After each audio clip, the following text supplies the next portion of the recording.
तर राजभवनातील स्टेजवर मंत्र्यांसाठी 39 खुर्च्या लावण्यात आलेल्या आहेत। 39 मंत्र्यांचा आमदारांचा आज शपथविधी पार पडणार आहे। तर भाजपच्या 19, शिवसेना 10, तर अजित पवार 9 आमदारांचा शपथविधी आज पार पडणार आहे। सर्वच नेत्यांकडून आपल्या आमदारांना फोन गेलेले आहेत। तर विनायक डावरुंग आपल्यासोबत जोडले गेलेले आहेत। विनायक, एक व्यासपीठावर आपण पाहतोय 39 खुर्च्या लावण्यात आलेल्या आहेत। अर्थातच 39 मंत्र्यांचा आज शपथविधी पार पडणार आहे। सागर बरोबर आहे। आपण जर पाहिलं तर गेल्या अनेक दिवसापासून ही चर्चा होती की नवीन विस्तार जो आहे तो कधी मंत्रिमंडळाचा होणार। अखेर तो दिवस जो आहे तो आलेला आहे। नागपूरमध्ये राजभवनामध्ये हा शपथविधी सोहळा जो आहे तो पार पडणार आहे। 4 वाजता याची वेळ आहे। आपण जर पाहिलं तर सगळी तयारी जी आहे ती या ठिकाणी करण्यात आली आपल्याला पाहायला मिळते।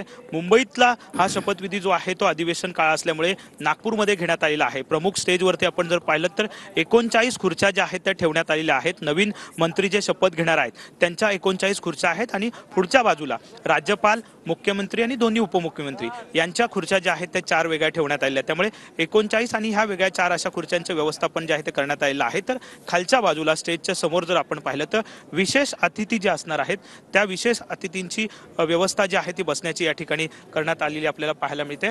सगळी तयारी जी आहे ती राजभवनातली झालेली आपल्याला दिसून येते। 39 आमदार जे आहे ते मंत्रिपदाची शपथ घेतील। यामध्ये भाजपचे 19 आहेत आणि इतर मित्रपक्षाचे उर्वरित आमदार जे आहेत ते शपथ घेत आहेत। त्यामुळे अनेक नव्या चेहऱ्यांना सुद्धा या मंत्रिमंडळात संधी दिली आपल्याला पाहायला मिळते। काही जुने आणि काही नवे असं समीकरण जे आहे ते महायुतीतल्या या मंत्रिमंडळ विस्तारामध्ये आपल्याला पाहायला मिळते। सागर, नक्कीच विनायक, तुम्ही आपल्यासोबत राहात तर ही दृश्य आपण पाहतोय। राजभवन परिसर आता सज्ज झालेला आहे। विशेष अतिथींसाठी समोरच्या बाजूला खुर्च्या देखील लावण्यात आलेल्या आहेत। तर व्यासपीठावर मुख्यमंत्री, दोन्ही उपमुख्यमंत्री यांच्यासोबतच आज जे 39 मंत्री शपथ घेणार आहेत त्यांच्या खुर्च्या देखील लावण्यात आलेल्या आहेत।